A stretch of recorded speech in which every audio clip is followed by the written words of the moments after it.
만물을 다스리는 하나님께서 이 시간 저나 여러분 우리의 마음과 우리 인생 가운데 임하여 다스려 주시는 놀라운 은혜가 말씀 가운데 임하길 주의 이름으로 축원합니다. 우리는 룻기서에서 시어머니 나오미에게 효를 다하는 룻에게 하나님의 헤세드가 어떻게 임하는지를 볼 수 있습니다. 동시에 룻만 하나님의 복을 받는 것이 아니라 룻과 관계되어져 있는 사람들에게 하나님은 룻에게 은혜와 자비와 긍휼과 인애와 사랑을 베풀고 있는 사람들을 어떻게 축복하시는지를 볼 수 있습니다. 그래서 룻기서의 중심에는 룻이 있습니다. 그런데 룻이 혼자만 있었다면 이러한 놀라운 축복을 받지 못했을 것입니다. 혼자 사는 게 인생은 아니죠.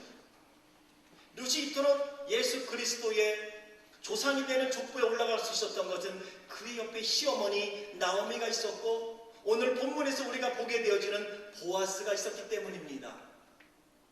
한 사람이 하나님의 놀라운 은혜와 축복과 사랑과 인애와 자비와 친절과 축복을 받는 헤세드의 은혜를 입을 수 있는 것은 곧 우리 모두가 함께 더불어 서로에게 헤세드를 나누어 줄 때에 그 복이 나에게도 임하고 너에게도 임하고 우리 모두에게 임한다는 사실을 룻기서는 우리에게 가르쳐 주시기에 가정의 달 5월에 우리는 더 집중하여 짧은 4장의 룻기서를 한 번씩 더 정독해야 될 필요가 있지 않나 생각을 합니다. 오늘 함께 읽은 룻기 3장에는 룻에게 헤세드를 베푸는 보아스를 하나님이 어떻게 축복하시는가, 그리고 하나님께로부터 받은 헤세드를 보아스는 어떻게 룻에게 베푸는가, 그 모습을 우리에게 보여주시면서 헤세드를 베푸는 룻에게 하나님이 어떠한 복으로 임하시고 그에게 긍휼을 베풀어 주시는지를 기록하고 있습니다. 나오미는 룻에게 은혜와 사랑을 베풀어 많은 보리를 주울 수 있도록, 이삭을 주울 수 있도록 도와준 사람이 보아스라는 사실을, 그 이야기를 듣게 됩니다. 그리고 지금까지 룻에게 한 번도 이야기하지 않은 가게의 비밀을 하나 알려줍니다. 룻아, 사실은 말이야, 그 보아스가 우리와 아주 가까운 친족으로 기업을 물을 자 중에 하나란다. 이렇게 이야기를 해요. 기업을 물은다. 엘리멜렉 남편 죽었고 두 아들 죽었습니다. 이제는 우리말로 이야기를 하면 대가 끊기는 거예요. 엘리멜렉의 대는 끊기게 되어 있습니다. 두 자녀가 없습니다. 그럴 때 이 기업 물을 자가 된다면 이 기업 물을 자가 누구냐? 룻기서에서 아주 중요한 사상 중에 하나고 꼭 알아야 될 것 중에 하나가 이 기업 물을 자에 대한 것입니다. 기업 물을 자란 히브리어로 고엘이라고 써 있습니다. 고엘, 그것을 기업 물을 자라는 말이에요. 고엘은 친척으로서 행동해야 될 의무를 나타내는 말입니다. 다시 말하면 기업 물을 자란 고엘 제도를 의미하는 것으로서 친족 사이에 지켜야 될 의무와 권리와 책임에 대한 제도를 말합니다. 이런 것이에요. 고엘 제도가 고대 히브리 사회에서 발견할 수 있는 독특한 제도인데 혈연 공동체 사회를 유지하기 위한 하나의 제도였습니다. 성경에는 고엘 제도에 대한 구체적인 이야기가 나오지 않지만 신명기 25장에 보면 계대 결혼식을 하나님은 허용하십니다. 그 계대 결혼식, 그 결혼법을 통해서 우리는 고엘 제도의 의미를 발견할 수 있고 같은 의미에 찾을 수가 있으니 고엘 제도는 이런 거예요. 요약해보면 첫째는 가난한 형제가 빚 때문에 종으로 팔려가게 될 경우 가까운 친척이 그 빚을 갚아줌으로 그 형제를 종의 굴레에서 해방시켜 주어야 하는 것, 이게 고엘 제도예요. 두 번째, 형제가 토지를 팔았어요. 그러면 가까운 친척 중에 넉넉한 사람이 일정 기간 지난 후에 돈을 지불하여 그 땅을 사서 다시 형제에게 주는 거예요. 같이 살자는 것이죠. 요게 고엘제도입니다. 세 번째는 친족 중 한 사람이 살해를 당했을 때 친척이 그를 위하여 피해 보복을 할 수 있게 하는 것, 이게 고엘제도입니다. 무엇보다 신명기 25장에 나와 있는 계대 결혼법의 제도나 오늘 고엘제도에서 가장 중요시 여기는 건 이거예요. 앞에 있는 세 개는 그렇게 강조되어지지 않지만 요 네 번째가 고대 히브리 사회에서 강조되어진 고엘제도고 신명기 25장에 나와 있는 계대 결혼법인데 이겁니다. 오늘 본문에서 보아스가 보여주고 있는 것처럼 형제가 자식이 없어 죽을 경우 가까운 형제가 아니면 지금처럼 가까운 형제도 없을 때는 친족 중에서 가장 가까운 순서에 있는 사람이 그 미망인과 결혼하여 그 가문을 계속해서 존속하게 만드는 법, 이게 고엘 제도고요. 계대 결혼법에서 중요시 여기는 게 그런 것입니다. 대가 끊치지 않도록 가까운 친족이 그 미망인과 결혼을 하는 법입니다. 의무적으로 행하지는 않았지만 이것이 혈연 공동체를 하나로 묶어주었던 고대 히브리 사회에 또 하나님이 계대 결혼법을 제정해 주면서 혈연 공동체를 이어가게 만들어준 하나의 소중한 제도입니다. 이 고엘 제도는 구속자의 개념이 있는 것입니다. 구속자란 이런 것입니다. 구약 성경에 종종 하나님과 이스라엘의 백성과의 관계에 있어서 이 고엘 제도에서 주는 의미를 항상 부여하십니다. 그건 뭐냐면 하나님은 이스라엘을 모든 환난에서 건져주시는 구속자다. 이렇게 구약은 설명합니다. 하나님은 이스라엘 백성을 모든 대적의 손에서 건져주시는 구속자다. 이게 고엘이에요. 구속자의 개념이 있는 것입니다. 나를 희생하고 나를 들여 다른 사람을 살리고 다른 사람에게 유익을 주고 다른 사람의 가게가 계속 이어지도록 만드는 것이 바로 이 고엘 제도의 중요한 구속자의 개념인 것입니다. 하나님은 고엘로서 기업물을 자로서 사랑과 의무를 이스라엘 백성들에게 다 행하셨습니다. 그것을 우리는 구약에서 볼 수 있습니다. 기업 물을 자 훗날 예수 그리스도는 온 인류의 고엘로서 기업 물을 자로서 모든 믿는 자들을 구원하기 위하여 십자가에서 속죄 제물이 되어 주셨습니다. 그래서 예수님을 믿는 사람들을 모두 죄에서부터 해방시켜 주셨습니다. 이게 바로 고엘이라는 개념입니다. 기업 물을 자, 누군가를 위하여 내가 대신 희생되어 그를 살리는 것입니다. 나를 희생함으로 또 다른 사람에게 유익을 주는 구속자의 개념이 이 고엘 제도에 있는 것입니다. 나오미는 이걸 아는 것이죠. 보아스가 기업 물을 자인데 1순위가 아니고 2순위였어요. 나오미도 그거는 알았습니다. 그럼에도 불구하고 누색에 앞으로 어떻게 행동해야 될 것인가를 일러줍니다. 분명히 나오미가 어떤 1순위가 보아스가 아님에도 불구하고 보아스의 성품을 보았을 때 보아스는 자기의 가게를 위해 희생해 줄 수 있고 자기 가게를 위해 자기의 손해까지 감내하면서 기업을 물어줄 자라는 확신이 있던 것이죠. 왜? 보아스는 믿음 있는 사람이었어요. 사사시대의 어두운 시대에도 하나님 신앙으로 그의 인격이 갖추어진 사람이었어요. 그래서 루세에게 이렇게 말합니다. 루사, 이제 오늘 볼이 타작하게 되는 날이니 너는 타작마당에 갈 때에 정결하게 하거라. 깨끗하게 옷을 입고 그리고 타작이 다 끝나면 보아스가 집에 가지 아니하고 늦게까지 잔치를 할 터인즉 그 타작마당 한 곳에서 자게 될 터이니 너는 보아스가 어디 가서 자는가 보다가 한밤중 아무도 보지 않을 때에 몰래 보아스가 자는 곳에 들어가 발밑에 이불을 들치고 발밑에 누워 있거라. 그러면 보아스가 네가 무엇을 해야 될지 가르쳐 줄 것이라. 이것은 보아스와 동침하라는 이야기가 아니에요. 기업 물을 자로서 네가 이제는 청혼하라는 거예요. 당신은 우리의 기업을 물을 자이니 당신의 우리의 기업을 당신이 물어줄 기업자가 될 수 있겠습니까? 라는 청혼이에요. 청혼을 하라는 하나의 행위입니다. 엘리멜렉의 가문, 또 자신의 남편 말론의 가게를 이으기 위해서 룻은 불평하지 않습니다. 그리고 시어머니가 시킨 대로 그렇게 보아스가 자고 있는 곳에가 발치 이불을 들고 그 밑에 누워 있습니다.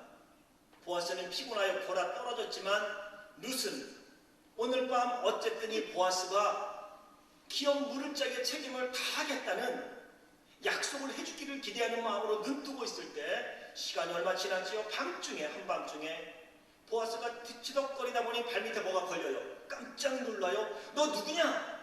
그럴 때 그때 룻이 이렇게 말을 합니다. 9절이죠. 나는 당신의 시녀 루시오니 당신의 옷자락으로 시녀를 덮으소서. 당신은 우리 기업을 물을 자가 됨이니이다. 나를 어여삐어겨 당신이 우리 가게를 이어주는 기업 물을 자가 되어주세요 라는 정신적인 청혼을 하게 됩니다.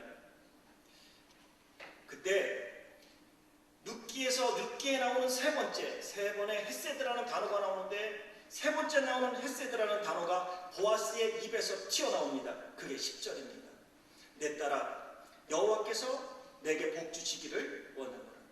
네가 빈부를 물러나고 연수한 자를 쫓지 아니하였으니 너의 베푼 인애가 처음보다 나중에 더하도다.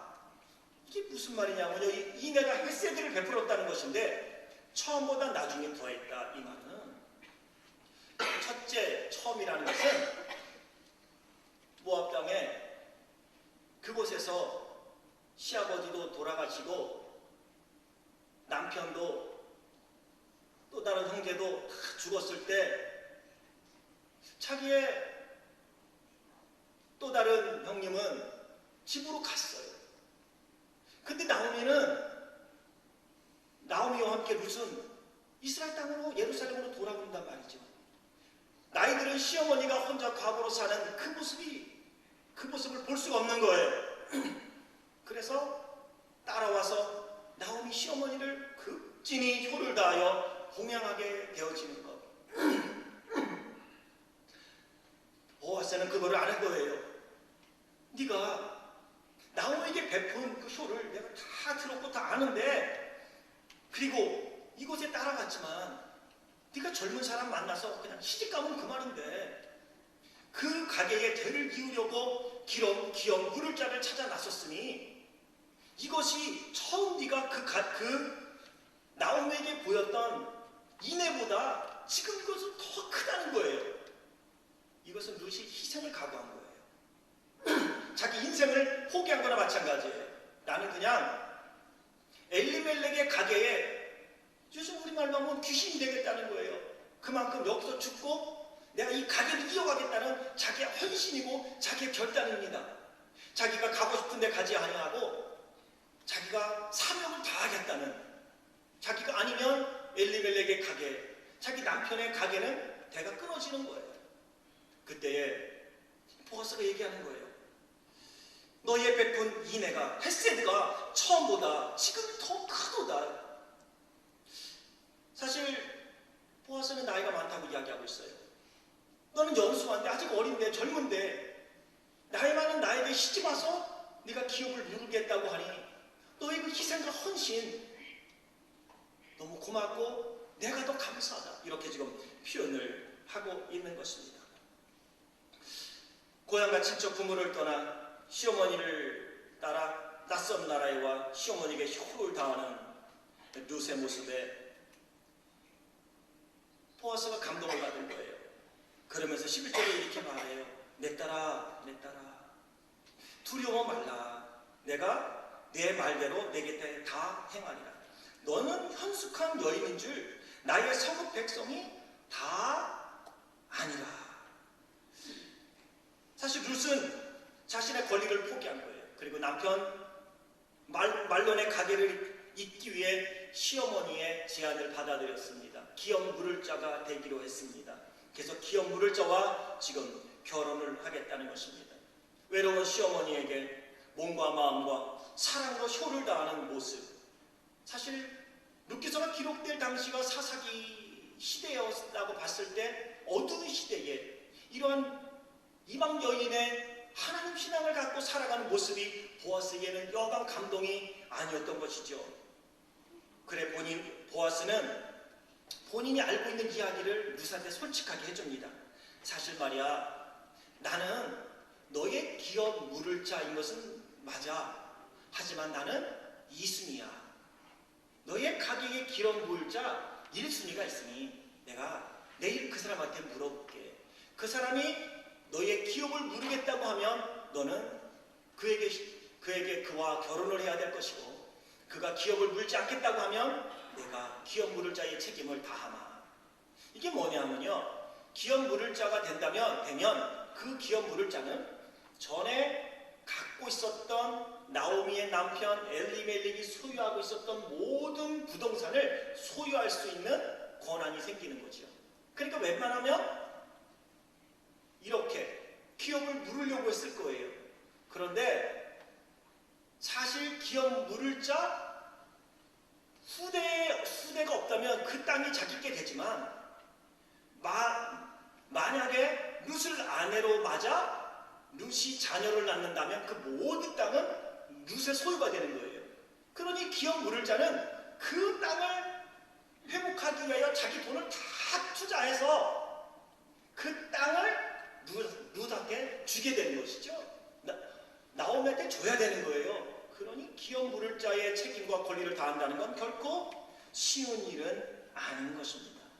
오늘 우리는 보아스의 모습을 보며 이 아침에 꼭 하나를 기억하길 원하니 한번 따라하겠습니다. 하나님은 헤세드의 통로가 되는 사람을 축복하신다. 어떻게 헤세드의 통로는 내가 될 것이냐 말 것이냐는 나의 결정이니, 먼저 룻을 보십시오. 시어머니가 제안하지 않습니까? 네가 기업 물을 자와 재혼을 하면 어떻겠느냐, 결혼을 하면 어떻겠느냐는 거예요. 그 얘기는 나오미는 자기가 사랑하는 사람도 아니고 룻은 자기가 사랑하는 사람도 아니고 젊은 사람도 아니고 그냥 기업 물을 자가 누군지 몰라도 그 사람의 아내가 돼야 하는 것입니다. 젊음을 포기해야 합니다. 보아스가 말하듯이 내가 연수한 자를 쫓지 아니하고 이처럼 기업 물을 자의 책임을 다하는 나를 따르니, 야, 네가 베푼 인애가 대단하구나 라고 이야기를 알고 있는 것이죠. 결국 룻은 자기가 해야 할 그 책임을 다하여 희생과 헌신을 함으로 엘리멜렉의 가게를 이어줌으로 결국 그러한 헤세드를 유통시키고 헤세드의 통로가 되었을 때에 예수 그리스도의 족보를 잇는 예수 그리스도의 조상이 되어지는 놀라운 은혜와 축복을 받게 되었다는 것입니다. 하나님의 헤세드의 통로가 된 사람 하나님 어떻게 축복합니까? 오늘 우리가 중심적으로 보아야 될 게 이제 보아스입니다. 보아스 보세요. 내가 헤세드를 베풀 것이냐 거부할 것이냐, 내가 기업 물을 자의 책임을 다할 것이냐, 나에게 손해가 될 것이니 내가 거부할 것이냐, 이것은 보아스의 선택이었습니다. 내 돈을 다 지불해서 엘리멜렉의 부동산을 다 회복시켜 주어 저들의 가게를 있게 만드는 것, 그것은 보통 희생과 헌신과 노력을 결단하지 않고는 불가능한 것입니다. 결국 보아스는 희생을 각오합니다. 그리고 룻에게 말합니다. 그 기업 물을 자 1위에 있는 그가 허락하지 않으면 내가 기업 물을 자의 책임을 다하겠노라. 결국 다음날 10명의 장로를 모으고 그들 앞에서 기업 물을 자 1순위에게 말합니다. 당신이 기업을 물을 것이냐, 기업을 물을 거라면 네가 룻도 아내로 맞아들여 그 가게가 다시 일어날 수 있도록 그 책임도 다해야 된다. 그럴 때 기업 물을 자 1순위에 했던 사람 누군지는 몰라요. 그 사람이 그렇게 말하죠. 4장 6절에 그 기업 물을 자가 가로되 나는 내 기업에 손해가 있을까 하여 나를 위하여 물으지 못하노니 나의 물을 권리를 네가 취하라. 나는 물으지 못하겠노라. 결국 자기에게 손해가 될 게 뻔하니까 못하겠다는 거예요. 그럼에도 보아스는 헤세드를 유통시킵니다. 하나님께 받은 그 은혜를 그냥 값없이 룻에게 제공합니다. 그것은 예수 그리스도의 부형을 우리에게 보여주고 있는 것입니다. 예수 그리스도는 자기의 몸을 다 희생하여 십자가에서 내어 주었습니다. 자기는 죽음으로 그를 믿는, 예수님을 믿는 우리에게 구원을 주셨습니다. 우리를 구속하셨고 우리의 죄를 사하셨습니다. 이게 고엘의 제도입니다. 고엘에서 보여주는 말씀 이것입니다. 구속자. 예수님은 그렇게 하여 우리를 구원했듯이 보아스는 그렇게 희생을 감내하면서 룻에게 기업 물을 자의 책임을 다하는 것을 볼 수 있습니다. 모압에서 온 여인 룻을 사서 그 죽은 자의 기업을 잊게 한다는 것 아십니까? 이게 얼마나 귀한 것인지. 결국 보아스가 룻보다 나이가 많다는 것을 우리는 성경을 통해 보게 됩니다. 그런데 보아스가 그 희생을 감내하며 기업 물을 자의 책임을 다했을 때 룻에게 어떠한 하나님의 축복이 임했습니까? 그는 예수님의 가게의 직접적인 직계 조상이 되었다는 것입니다. 기업 물을 자가 되지 않았다면, 룻을 만나지 않았다면 보아스는 예수님의 직접적인 조상이 되지 못했다는 것이죠. 보아스가 희생을 감내하며 자기의 책임을 다했을 때에 믿음으로 하나님 신앙으로 기업 물을 자를 금이 여기고 헤세드를 베풀었을 때 하나님은 보아스에게 놀라운 축복을 해주셔서 그로 하여금 예수 그리스도의 조상이 되게 해 주셨다는 것입니다. 여기서 우리가 하나 알아야 될 게 있습니다. 어떻게 보아스가 희생을 감내하면서까지 예수님이 십자가에서 보여주신 것처럼 자기의 재물을 다 드려 희생을 각오하면서 기업 물을 자의 책임을 다할 수 있었느냐고요. 하루아침에 보아스가 태어난 성격이 괜찮아서, 인품이 좋아서, 인격이 좋아서, 어머니 뱃속에서 태어날 때부터 그는 착한 성품을 갖고 태어났기 때문에 그랬을까요? 어느 순간 만들어졌을까요? 그게 아니라는 것입니다. 헤세드의 통로가 되는 사람은 자기 자신을 말씀으로 날마다 신앙으로 훈련시켜야 합니다. 하루아침에 이루어지는 것이 아닙니다. 우리는 보아스가 자기의 종들을 대하는 모습을 봅니다. 종들을 대하면서도 그들에게 너희들에게 평안이 있을지어다 하며 정중하게 인사를 합니다. 식사하는 자리에 나는 주인이요 니들은 종들이요 일꾼이니 따로 밥을 먹겠다 하지 않습니다. 같이 둥그렇게 앉아서 밥을 먹습니다. 그래도 그들을 한 식구로 여깁니다. 너희가 내 일을 해주니 고맙다는 것. 룻을 보면서도 언제나 사랑으로 대합니다. 긍휼히 여깁니다. 룻이 행하는 일들을 들으면서 룻을 어여삐 여기는 마음을 갖습니다. 이런 것을 보았을 때에 룻이 가졌던 성품은 분명 그가 가졌던 성품은 하루아침에 이루어진 것이 아니라는 사실을 우리는 알 수 있습니다. 이 아침에 헤세드의 통로가 된 보아스를 보면서 오늘 하나님은 동일하게 우리에게 하나님이신 그 은혜, 그 사랑, 그 자비, 그 긍휼, 그 선대하심, 그 친절하심을 우리가 우리 안에서만 묻고 있을 것이 아니라 그것을 다른 사람에게 전해주기를 원하고 그 헤세드의 통로가 되기를 원한다는 사실입니다. 말콤 글래드웰이 지은 아웃라이어라는 책에서 그가 이렇게 말합니다. 누구든 복잡한 업무를 수행하는 데 필요한 탁월성을 얻으려면 최소한의 연습량을 확보하는 것이 결정적이다. 연습량을 얘기하고 있어요. 최소한의 연습량. 이것을 말콤은 매직 넘버라고 말해요. 전문가가 되기 위해서, 탁월성을 갖는 사람이 되기 위해서는 최소한의 연습량이 필요한데 그 연습량이 몇 시간 정도 될까요? 책 읽어보신 분들은 알죠?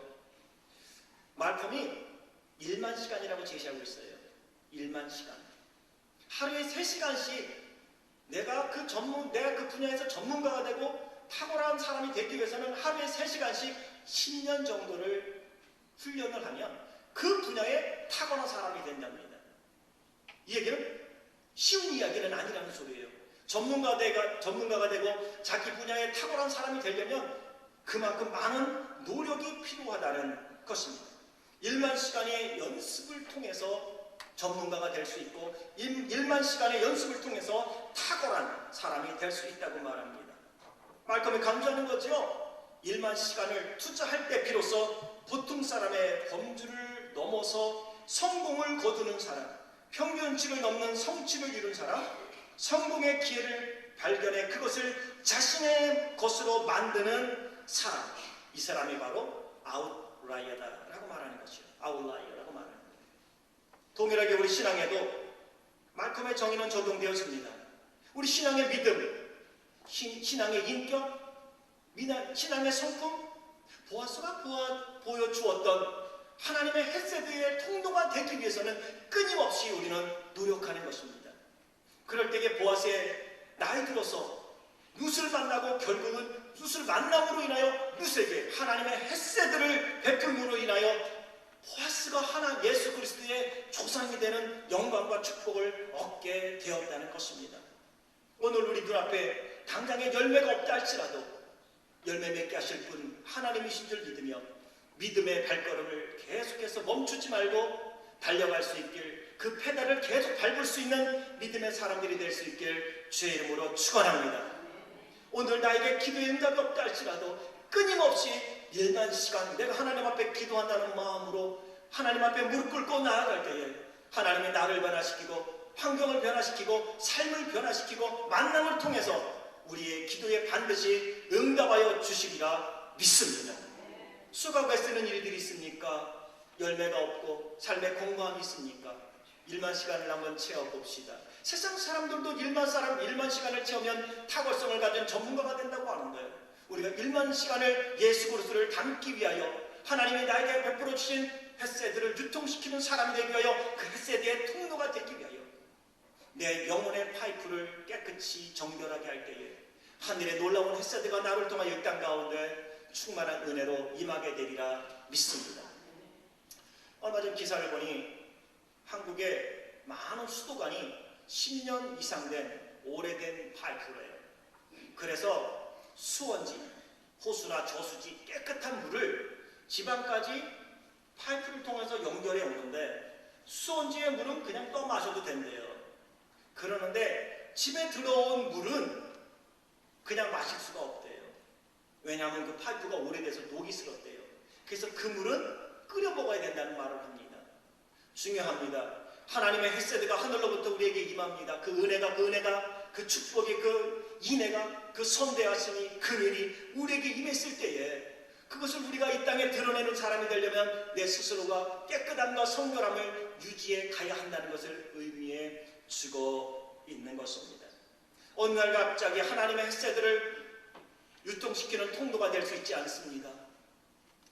그분의 헤세드가 나를 통하여 다른 사람에게 전달되어지는 것, 내 남편에게, 내 아내에게, 내 자녀에게 이런 하나님의 보아스와 같은 믿음의 사람이 되기 위해서 오늘 우리는 5월 가정의 달에 나 자신을 돌아보며 내 남편과 내 아내와 내 자녀와 내 부모님들에게 나는 과연 나에게 주신 하나님의 헤세드를 얼마나 많이 유통시키며 그들에게 전달해 주고 있는지 살펴볼 수 있어야 하리라 믿습니다.